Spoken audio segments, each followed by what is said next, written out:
welcome back as we are conquering anger. And we've just been sitting at the feet of Jesus this month, learning from him about where anger comes from and even some strategies then and how to navigate our angry feelings and emotions. Yeah. And so today, actually, our bottom line is to take our anger to the throne room.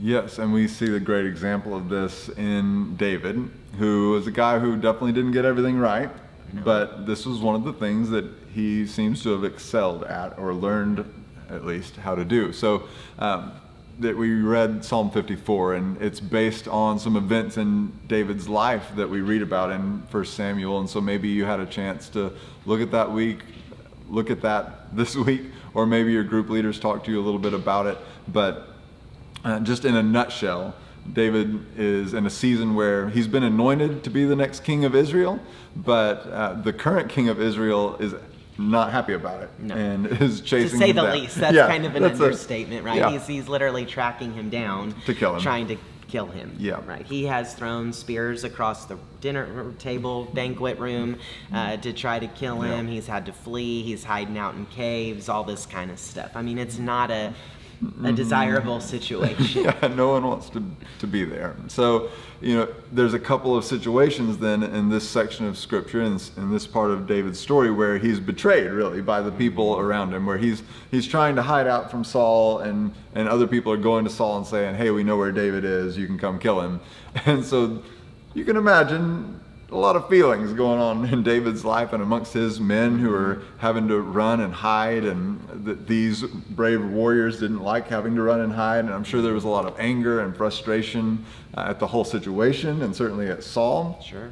And in this moment then, we see David coming and bringing his anger, his concerns, his lament of this situation to the throne room of God. Right. In Psalm 54. Which seemingly was a common practice of his. This is one of those examples where David does this, which is a really neat thing about the Psalms that we have recorded in our scripture. We know some of the storyline of David, but then it's like we get a behind-the-scenes peek into his private worship life with the Lord, and how authentic and raw he was in taking his anger to the Lord. And he doesn't really hold back with the Lord, which is interesting, because last week we talked about speaking out of anger and how much damage that can cause if we were to speak words to somebody's face or behind somebody's back, or even on a text message or email or social media post, right? And that is a very dangerous thing. And so we almost see another strategy here, though, where when we have those angry words that need to vent, that David takes it and lays it all out before the Lord. Yeah, God's a safe place. Safe place. I heard a term a while back about the idea of having a lightning rod, that is a safe place, because sometimes you just got all this energy, you've got all this, stored up, pent up frustration in you, and it's like you need a safe place where you can put all of that. If you a lightning rod takes and channels that energy in a way that it can distribute it without destroying anything. If the lightning hits something other than the lightning rod, it's going to blow up, right? So this idea being that we sometimes do need to vent. We need to somehow express all of this human emotion that we're grappling with. What's a safe place to do that? Well, according to David, our Father in heaven. Our Father in heaven. And so we see this example where he just lays out his case, in the first half of Psalm 54 of, Lord, look what's going on around me. But then there's this word that caught my attention about halfway through this psalm, Selah or Selah. And this word is used throughout the Psalms. You find it over and over and over again. And it seems to be, scholars think it's probably some kind of musical term, or for like a pause or intermission, like, okay, you've been singing, now take a break. Take a breather. Take a breather. catch your breath. I mean, you're singing about how long, oh Lord, you need a breath, right? You need a breath.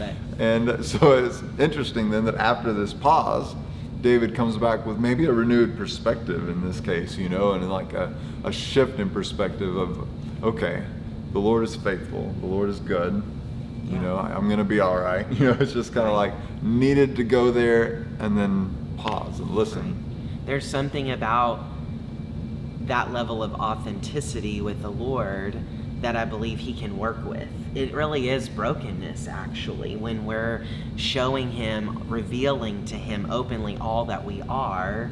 I think he can speak into that then, and he can remind us of who he is in comparison to whatever we're taking before him, and I think give insight and wisdom a lot of times that is not from us, and it's not driven by emotion, it's driven by truth that only really can come from the King, you know? And so here in this case, kind of now going back into the real life events that are circling around David, we see David has a couple of opportunities where he could have dealt with Saul. There was an occasion where Saul goes into a cave and he's relieving himself. Very vulnerable state. Yes. And it was within David's grasp. He could have ended it all, solved his problems seemingly, and chooses to use restraint in that. Later, another scenario presents itself where Saul's sleeping in the camp. Easy for David to take this. One of David's men even offers, if you don't want his blood on your hands, I'll do it for you. You know, let me make this easier for you. Let's end this running thing. Like, just get on the throne, David. Let's do this. He uses restraint yet again. Where does that restraint come from? Yeah, I mean, his words were like, "Who am I to lay a hand against the Lord's anointed? Like, I'm going to leave this in the Lord's hands, right? Yeah. Like, God's in charge of this situation and the timing of all this, and he's, so you can tell, like, he's been spending time there in the throne room. Yeah, David's not a split personality here. He's a very real person, just like you and me. And we get to see the full range, the full spectrum almost of his emotions and his processing with the Lord, these very real conflicts in his life. So we see maybe the dark side of his heart almost, communicating the sense of wanting revenge, of wanting bad things even for these people who are trampling him. He doesn't hold that back. But then God does something in David's heart and shifts and turns some things and allows him to like release and take his hands off the wheel, so that when the rubber meets the road, he does not act out of that angry heart that would lead to murder. Remember the teaching of Jesus? Instead, he restrains. Yeah. So, I mean, at a practical level, you and I have been mentored and encouraged to use journaling in this way, where you can just write down to the Lord, you know, God, I'm mad about this. I'm frustrated. I was hurt by this. I like get it down on paper, and then to pause though and listen. And so that's something that, you know, I've started trying to implement, but certainly not, I think that's a journey like to grow in, a practice to grow in. And maybe it's not the right fit for you, but talk as a group about, you know, what are some ways where you can get in the habit of going to the throne room every day, but especially for things like this that weigh heavy on our hearts and that might be destructive in our lives or the lives of others if we don't deal with them in a healthy way. Yeah.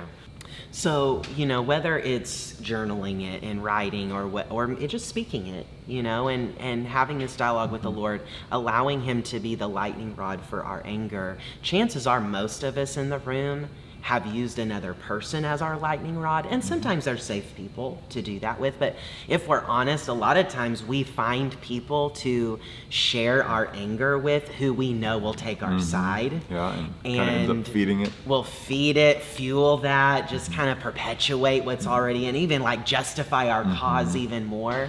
And what's interesting is that when David goes to the Lord, and I think this is true of us, it's not that he's not for us. Yeah. He's not trying to diminish our feelings necessarily or our situation. David was God's anointed man. Right. But he won't just perpetuate that anger, that hatred. he will help free us from it and will help us see things from heaven's perspective. That's right. And that's a beautiful place to be.